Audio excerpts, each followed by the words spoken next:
Hello Saberland, SirRawThunderMan here to talk to you about Saber VI, my latest lightsaber creation. This is a custom Crossguard lightsaber made entirely of stock MHS parts, only one of which was brutally hacked in half to fit the bill. The rest just had drill holes run straight through their threads. And surprisingly still hold together, so good job TCSS, good job. So, let's have a look at this. This is a prequel trilogy inspired look. You can tell it's a prequel trilogy inspired by the big red anodized thumbscrew on the end. This features brass inlay work throughout. Well, very simple brass inlay work throughout. On the bottom of the pommel, on the belt clip, and the underarm bits. I'm not sure what to call those. This also features anode etching, a technique of my invention, which is similar to mask anodizing. I use this to make the markings on the grip, the little bar there, those anodized bits on the crossguard emitters. I will now jump cut some footage of I shot earlier of the lightsaber in action.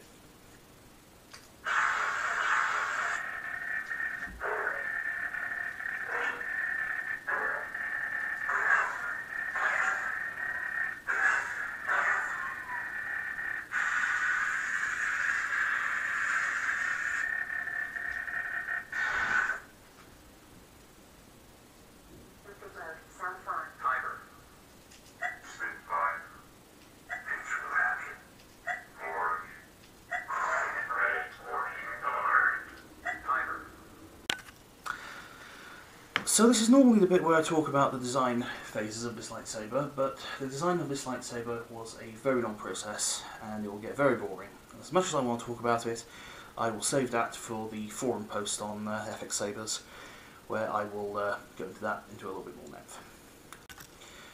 Okay, before I take apart the lightsaber to show you the chassis, I'm just going to show off the crystal chamber. This lightsaber is my master's thesis, well, my PhD thesis in cram fu. This was a very, very tight job to fit everything inside there. Die winners are not small. Right, so to access the crystal chamber, first off you have to remove bright red blade retention screw. Then you have to remove the shroud retention screw. And then slide the shroud forwards.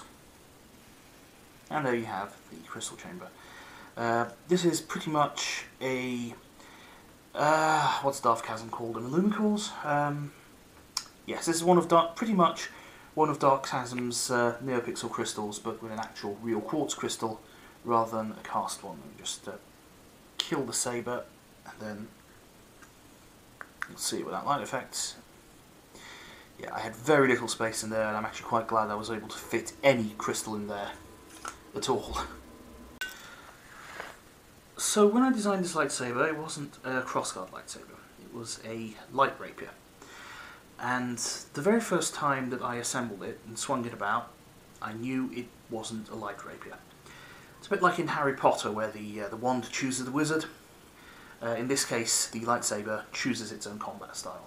First time I swung it, suddenly Kylo Ren's character made a lot more sense to me. Just the way he fights, the lack of Jedi finesse that we saw in the prequel trilogies, its broad cleaving strikes, and so I went about converting it from what was meant to be a rapier into a crossguard lightsaber, and I think I've not done too bad a job of it.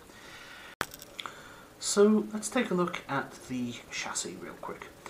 Now, one of the challenges I gave myself during this build was to come up with a chassis that would work around a choke section. I don't know if you can see it black on black there. Yes, there's a MHS choke in there, and the chassis fits inside it, because in the pommel there is both the speaker and the recharge port. So in order to access the speaker, you have to remove the pommel, Actually, in order to access the entire chassis, you have to remove the pommel. It's a bit of a convoluted way of opening it up. There. And here you have a combined speaker pod with a 28mm Vico speaker and a Switchcraft recharge port. So from there, to access the chassis, you have to remove these two bolts on each side. They are there to index the MHS pieces together, so that when they are perfectly threaded, this anode etched design feature will always be in the right place. There we go. Ooh, my hands in shot. Right, and from there we just unscrew the hilt, revealing the 3D printed chassis. As you can tell, it tapers down to fit inside the choke, and it can be speaker pod. It can be come on, fit, bit finicky. Put in one way. What is thy bidding, my master? Or reversed and put in the other. What is thy bidding, my master? Now, for my PhD in Cram Fu. This is going to be a mess, I apologise. Just pop this little magnetic cover off, and that reveals the Daiwino underneath a lot of wires. So this is very, very tight in there. It's using all 6 PWM pins on the Pro Mini to run 2 RGB channels at once. So just reassemble that.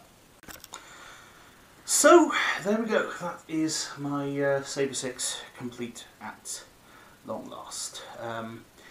This is probably going to be my last Daiwino lightsaber for the time being. This year I want to explore both Profi and CFX and see where that goes. Not going to be my last Daiwino total, but for the time being I think I've taken it about as far as it can go. That's about it. My next saber is probably going to be for the Eastern 57's saber contest that he has announced. I've purchased a couple of flash guns at auction, and I have a couple of designs in mind for what I'm going to do. So yeah, SirRawThunderMan.